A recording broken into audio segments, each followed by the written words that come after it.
नमस्ते बच्चों। कक्षा 6 विषय गणित और प्रश्नावली है अपनी 5वीं। प्रारंभिक आकारों का चित्रण। और इसमें अपने प्रश्नावली को शुरू करने से पहले उससे पहले जो जानकारी दे रखी है थोड़ी बहुत उसके बारे में अपने जानेंगे।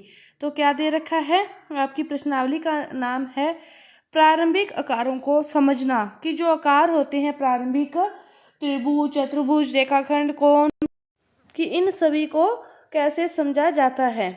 तो देखो, हमारे आसपास जो भी आकार होते हैं, वक्र हुई चाहे रेखाओं के सभी बने होते हैं, जो कोई गोल हो, कोई त्रिकोणा हो, कोई किस प्रकार हो, तो सभी के कोने, किनारे, खुली वक्र, बंद वक्र अपने को देखने को मिलती है।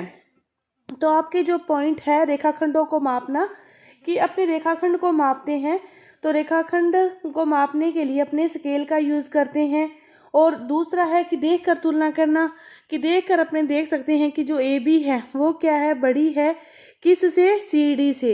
इस प्रकार इसकी देखकर भी तुलना की जा सकती है और माप कर भी अपने, लेकिन अपने जो माप कर स्केल से इसको सही बता सकते हैं बिल्कुल, कि जो ए बी है वो कितने सेंटीमीटर बड़ी है सी डी से। और इसके बाद दूसरा है जो अक्ष द्वारा तुलना करनी है इसकी, वो भी अपने वो कर सकते हैं इसके द्वारा, स्केल के द्वारा या फिर अपने डिवाइडर के द्वारा, किसी भी द्वारा हम इसकी तुलना कर सकते हैं रेखाखंड की, कौन सा रेखाखंड बड़ा है कौन सा छोटा है। लेकिन जब रेखाखंडों की तुलना करते हैं तो आप सदैव रेखाखंड का अक्ष ही नहीं खींचते रहेंगे, मतलब अक्ष से तुलना करनी है तो वो भी सही नहीं है बिल्कुल भी। बिल्कुल सही यदि उसकी माप करनी है वो तो बस डिवाइडर या रूलर के द्वारा ही अपने बता सकते हैं। जो 1 सेंटीमीटर है उसमें कितने मीटर होते हैं, 100 मीटर होते हैं। 1 मीटर में 100 सेंटीमीटर होते हैं। 1 मीटर में 100 सेंटीमीटर होते हैं और 1 सेंटीमीटर में 10 मिलीमीटर होते हैं। 1 सेंटीमीटर में 10 मिलीमीटर होते हैं। इसके बाद अपने प्रश्नावली को शुरू करते हैं। 5.1 इसका पहला क्वेश्चन क्या दे रखा है कि रेखाखंड की तुलना केवल देखकर करने से क्या हानि है। कि अपने रेखाखंड की तुलना करते हैं तो केवल देखकर तुलना करने से तुलना में अपनी त्रुटि कर सकते हैं। कि मुख्यतः बहुत कम अंतर वाले जो रेखाखंड होते हैं, कि जिनका जैसे ये है और दूसरा ये, पॉइंटों में जिसका अंतर हो, कि यदि माप लो इसकी जो माप है वो 4.6 है और इसकी अपने 4.7 या 8 कहें तो अपने नहीं बता सकते बिल्कुल सही। पॉइंटों वाली माप को अपने बिल्कुल भी नहीं बता सकते, तो देखकर तुलना करने में ये हानि है।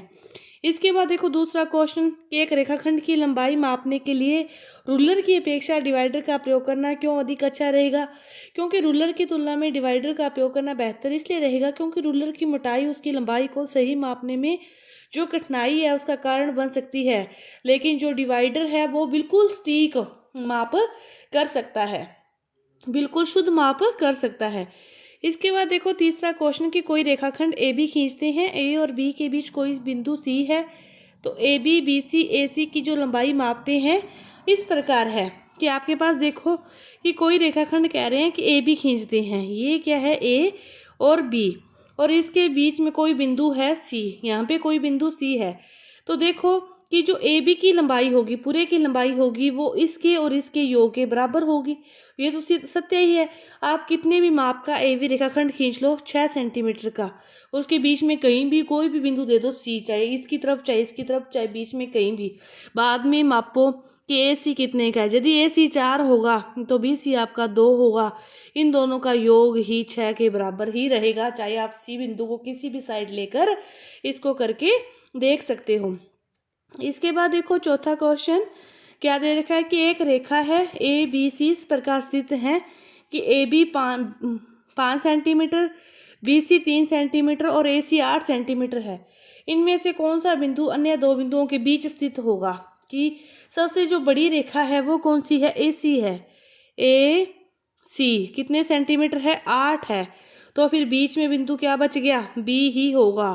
बीच वाला सबसे बड़ा रेखाखंड तो बाहर ही जाएगा ना। ए बी फिर कितनी हो जाएगी, 5, और बी सी आपकी कितनी बच जाएगी, 3 बच जाएगी। मतलब जो सबसे बड़ा भुजा जिसकी लंबाई होगी वो ही बिंदु बाहर दोनों किनारों पर होंगे। इसके बाद देखो आपका 5वां क्वेश्चन, जांच कीजिए कि संलग्न आकृति में जो डी रेखाखंड है वो ए जी का मध्य बिंदु है। अब देखो ए और जी, ए से लेकर जी तक कितनी लंबाई है? 7 है। तो ये 1 2 3 4 5 6 बचेगी, क्योंकि अपने 1 से शुरू कर रहे हैं। 6 बचेगी। अब इसमें कौन सा बिंदु का है? डी। डी कहाँ है? ये रहा। डी से ये लंबाई कितनी है? 3। ये लंबाई कितनी है? 3। तो जो डी है वो क्या है? मध्य बिंदु है। कुछ भी नहीं है इन क्वेश्चनों में, बस आपको देख के ही पता करना है। छठा क्वेश्चन कि जो बी रेखाखंड है वो AC का मध्य बिंदु है। AC का ये AC है और इसका मध्य बिंदु क्या है? और इसका मध्य बिंदु आपका यहाँ पे क्या है? B।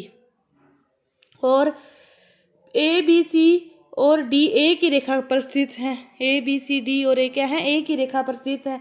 तो बताइए AB बराबर CD क्यों? ABCD एक ही रेखा पर। अच्छा C है जो BD का मध्य बिंदु है। अच्छा आगे क्या? आगे BD, ये रे इसका मध्य बिंदु C है, तो ये बराबर होगा ही होगा।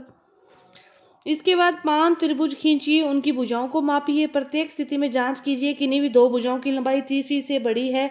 ये आप खुद करके देखोगे। इस क्वेश्चन को आप खुद करोगे। किसी भी माप के आप 5 त्रिभुज खींच लेना, बिना मापे खींच लेना, और उसके बाद उनकी भुजाओं की आप लंबाई को माप लेना। तो 2 भुजाओं की लंबाइयों का योग हमेशा ही तीसरी भुजा से क्या होगा? बड़ा होगा। तो आपकी ये जो प्रश्नावली है 5.1 पूरी हुई। धन्यवाद।